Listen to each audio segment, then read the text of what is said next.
Diqqat, aholiga tezkor xabar. O'zbekistonda tadbirkorlar uchun yagona kredit platformasi ishga tushirilishi mumkin. Assalomu alaykum qadrli tomoshabinlar, kanalimizga xush kelibsiz. Videodan to'liqroq xabardor bo'lishni istasangiz, oxirigacha ko'rib, like va podpiska tugmalarini bosib qo'yishni unutmang. Diqqat qiling.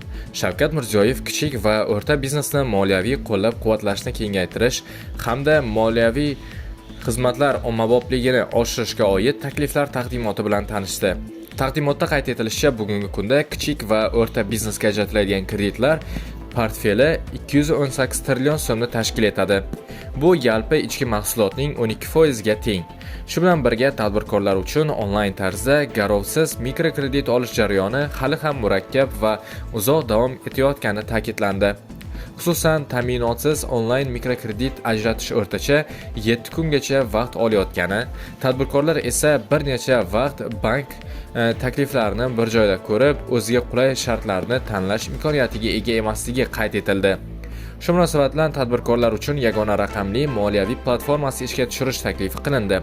U orqali biznes egalari kredit olish uchun ariza yuboradi. Bir nechta banklardan tijorat takliflarini oladi va ularni solishtirib, o'ziga ma'qul variantni tanlaydi.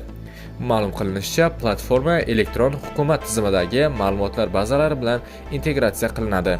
Natijada kichik va o'rta biznes subyektlariga oid ma'lumotlar avtomatik shaklda banklarga taqdim etilib, ortiqcha hujjat yig'ish va inson omili kamaytiriladi. Do'stlar, shu va shunga o'xshash videolardan to'liqroq xabardor bo'lishni istasangiz, kanalimizga obuna bo'ling va bizni kuzatishda davom eting.